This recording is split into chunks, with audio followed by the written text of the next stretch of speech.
Hey everybody, KMO here, and I have not read a single thing today. Haven't written a single word, I don't think. Maybe I jotted something on my calendar, but certainly didn't take pen to paper in a notebook or anything like that. Yesterday's video has got over 3,000 views, closing in on 4,000 right now, as is always happens when a big influx comes in. I really appreciate the comments of the regular viewers. And the transients, you know, if you can't say anything nice, blah, blah, blah.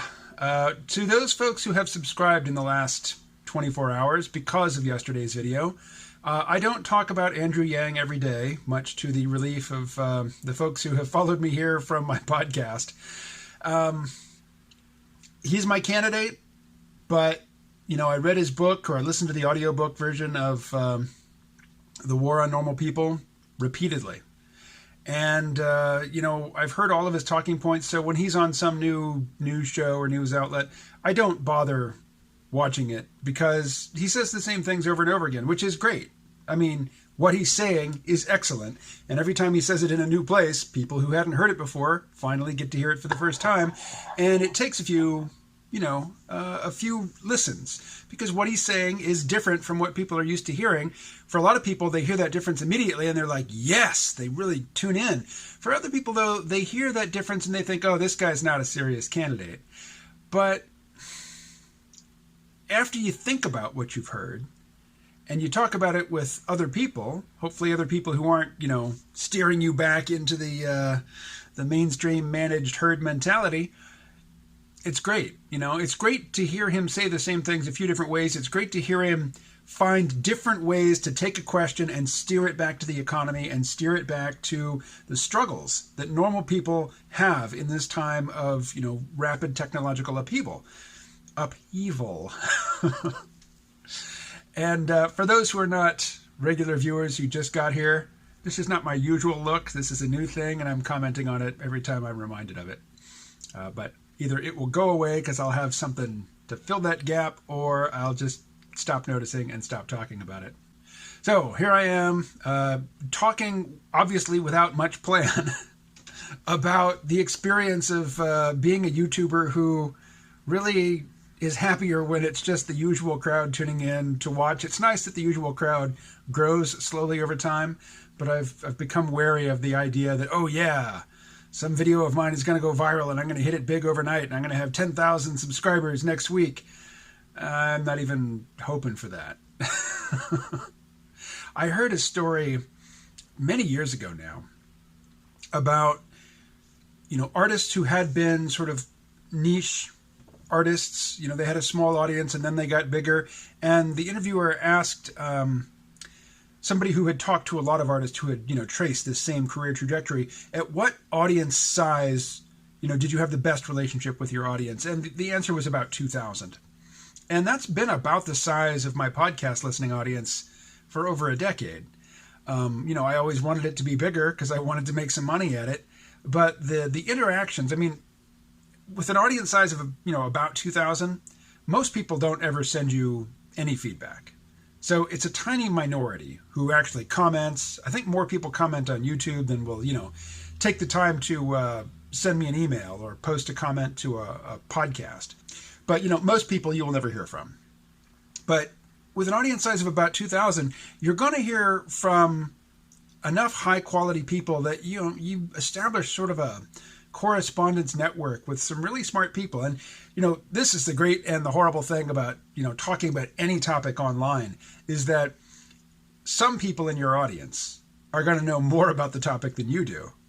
And they'll cut you some slack if they like you, but they probably won't hold back in correcting you, which of course is good, because, you know, if you make a mistake, you want to get some feedback and some correction so that you don't continue to propagate that, you know, misinformation. But it is a humbling experience sometimes when I get, you know, long correspondence from somebody who knows who I know has been listening for a long time and has heard me in a variety of places in my life, you know, coming from a variety of intellectual places, you know, having been seduced into some dark ideological or, you know, fantastic mind states, and been very irritable and sort of superior in other times. And I get something from them which is just so lucid and well thought out and proofread. that's a big one. And it's kind of humbling to realize, wow, with the amount of exposure that I force out into the world, the more content you make, the less self-conscious you become, which is necessary if you're going to make a lot of content. You can't be super self-conscious about it.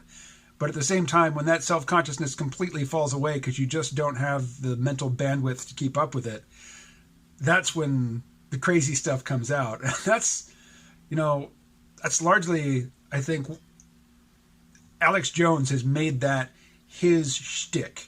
I mean, that's his thing. He's just on the mic not all day, but many hours a day, every single day, doing live radio, just cranking stuff out. And he's got a segment of the audience that, as long as he is just shouting and, castigating the villains, they're happy. They don't care about facts. And, the craziest stuff rolls out of his mouth. You also get that with Rush Limbaugh.